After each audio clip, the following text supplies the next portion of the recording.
안녕하세요. 인터넷 모두썰입니다. 오늘은 토토와 사다리 때문에 이혼당하고 반지하 살게 된 썰 풀겠습니다. 저는 인천에 살고 있는 39살의 평범한 남자였습니다. 사랑하는 아내와 11살 된 아들과 함께 작은 아파트에서 평화롭고 행복하게 살아가고 있었습니다.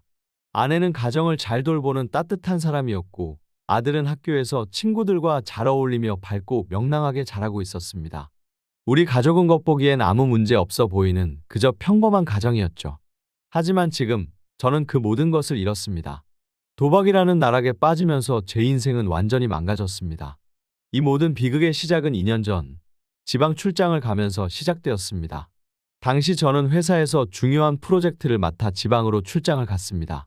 그곳에서 지역 직원들과 함께 저녁을 먹던 중 자연스럽게 배트맨 토토라는 스포츠 도박 이야기가 나왔습니다.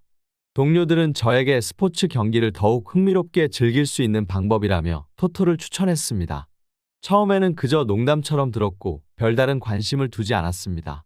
그러나 술이 몇 잔 들어가고 분위기가 무르익자 저는 호기심에 이끌려 처음으로 배팅을 해보게 되었습니다. 첫 배팅에서 5만 원을 걸었는데 놀랍게도 이겼습니다. 승리의 짜릿함이 온몸을 감쌌고 저는 그 순간 도박의 달콤한 유혹에 빠지고 말았습니다. 이게 돈을 벌 수 있는 좋은 기회일지도 몰라 라는 생각에 저는 조금씩 더 큰 돈을 걸기 시작했습니다. 이후 출장에 대한 제 태도는 완전히 달라졌습니다. 저는 업무보다도 도박을 즐길 방법을 찾는 데 몰두했습니다. 출장 중 만난 친구와 함께 모텔방을 잡고 밤새도록 토토를 했습니다. 모텔방에서는 이를 핑계로 하루 종일 토토 화면을 보고 있었습니다. 친구와 함께 결과를 분석하며 다음 배팅을 준비하고 돈을 따면 그 짜릿함에 서로 웃으며 축하했지만 결국 돈을 잃으면 침묵이 이어졌습니다. 그리고 우리는 다시 다음 게임을 기다리며 새벽까지 깨어 있었습니다. 출장이 끝나고 집으로 돌아왔을 때 저는 이미 집에 머무는 것조차 불편하게 느껴졌습니다. 아내와 아들이 집에서 함께 지내고 있었지만 저는 그들과의 시간을 회피하고 싶었습니다. 도박의 유혹이 너무 강했기 때문입니다. 그저 방에 틀어박혀 다음 경기를 기다리며 사다리 게임의 결과를 확인하는 것만이 제 머릿속을 지배했습니다. 그러던 어느 날 아내는 제가 왜 이렇게 자주 늦게 귀가하는지, 왜 항상 피곤해 보이는지를 묻기 시작했습니다. 처음에는 그저 일이 바쁘다는 핑계로 대충 넘어갔습니다. 하지만 도박에 빠져드는 시간이 길어지면서 거짓말도 점점 늘어갔습니다. 어느 날 아내가 제게 다가와 말했습니다. 여보, 도대체 왜 이렇게 자꾸 늦어? 무슨 일이 있는 거야? 아내의 눈에는 불안감이 가득했습니다. 저는 당황하며 대답했습니다. 그냥 회사 일이 많아서 그래. 신경 쓰지 마. 그러나 그날 밤 아내는 제 휴대폰을 몰래 확인했습니다. 그리고 거기서 사설 토토 사이트와 도박 기록들을 발견하게 되었습니다. 아내는 그 즉시 저를 깨웠습니다. 이게 뭐야?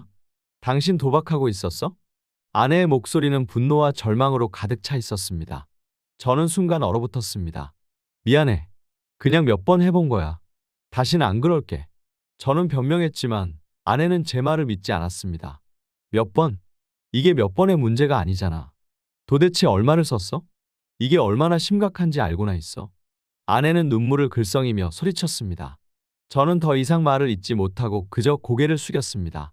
하지만 그 순간에도 마음속에서는 이번엔 이길 수 있다는 생각이 떠나지 않았습니다.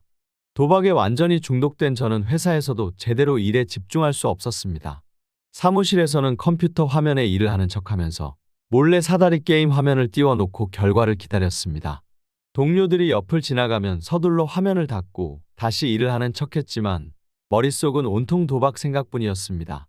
업무가 산더미처럼 쌓여도 저는 게임 결과만을 기다렸습니다. 하루에도 몇 번씩 큰 돈을 잃고 때로는 잃은 돈을 되찾기 위해 무리한 베팅을 하기도 했습니다. 일의 질은 점점 떨어졌고 상사는 저를 불러 주의를 주었습니다. 요즘 왜 그래? 일에 집중을 안 하는 것 같아. 무슨 일이 있으면 말해봐. 상사의 걱정스러운 말에도 저는 그저 고개를 저으며 아무 일 없습니다. 죄송합니다. 라고 대답할 수밖에 없었습니다. 그러나 머릿속은 온통 이번 게임만 이기면 모든 게 해결될 거야 라는 생각으로 가득 차 있었습니다. 1,500만 원을 잃고도 저는 멈추지 않았습니다. 이번에는 신한은행에서 차량담보대출까지 받아가며 또다시 사다리 게임에 모든 것을 걸었습니다. 차량을 담보로 2,000만 원을 대출받아 그 돈을 걸었지만 결과는 언제나 같았습니다. 그 돈도 한순간에 사라졌습니다. 차량마저 잃게 될 위기에 처하면서도 저는 도박을 그만두지 못했습니다.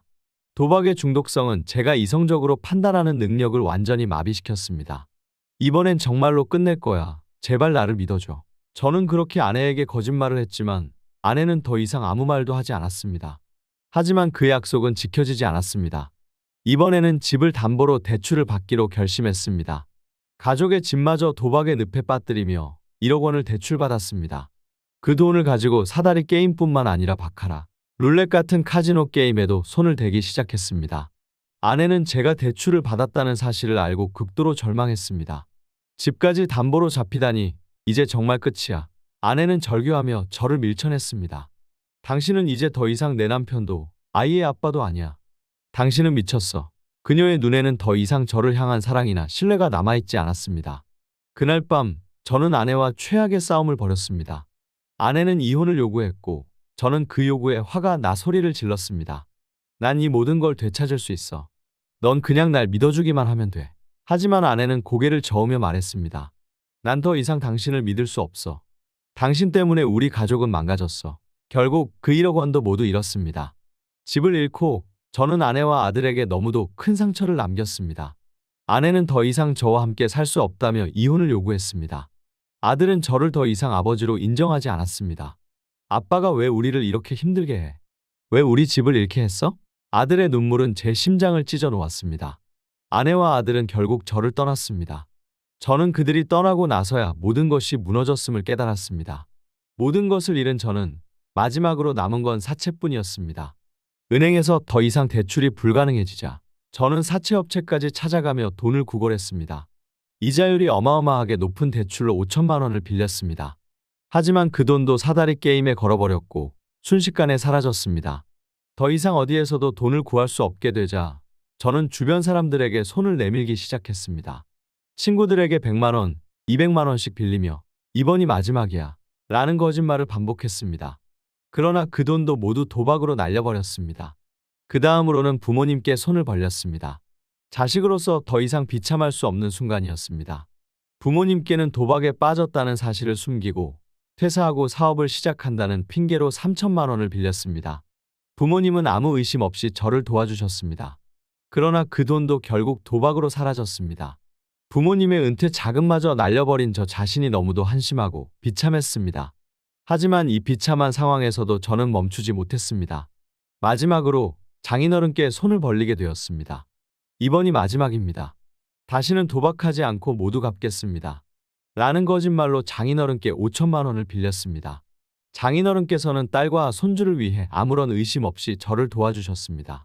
그러나 그 돈마저도 도박으로 모두 사라져버렸습니다. 결국 저는 가족의 신뢰를 완전히 잃었습니다. 아내는 이혼 소송을 제기했고 아들은 저를 더 이상 아버지로 인정하지 않았습니다. 그들이 떠난 뒤 저는 완전히 혼자가 되었습니다. 모든 것을 잃은 후 저는 부천의 작은 반지하 방에서 살게 되었습니다. 가족과 함께 살던 작지만 안락한 아파트는 이제 제 것이 아닙니다. 반지하 방은 습기가 가득하고 창문도 거의 없는 어두컴컴한 곳입니다. 이곳에서 저는 하루하루를 살아가고 있습니다. 외로운 밤, 텅 빈 방에서 홀로 누워있을 때 저는 제 인생이 어떻게 이렇게 망가졌는지 생각합니다. 도박은 제 인생을 파괴했습니다. 사랑하는 가족까지도 모두 저를 떠나게 만들었습니다. 이제는 다시 일어설 힘도 없습니다. 저는 이렇게 비참하게 인생의 끝자락에 서 있습니다. 도박은 절대 이길 수 없는 싸움입니다. 제가 지금까지 배운 교훈은 단 하나, 도박에서 이길 수 있는 유일한 방법은 시작조차 하지 않는 것입니다. 이제는 도박에서 벗어나기 위해 마지막 힘을 다해 노력하려 합니다. 그러나 이미 너무 많은 것을 잃었습니다.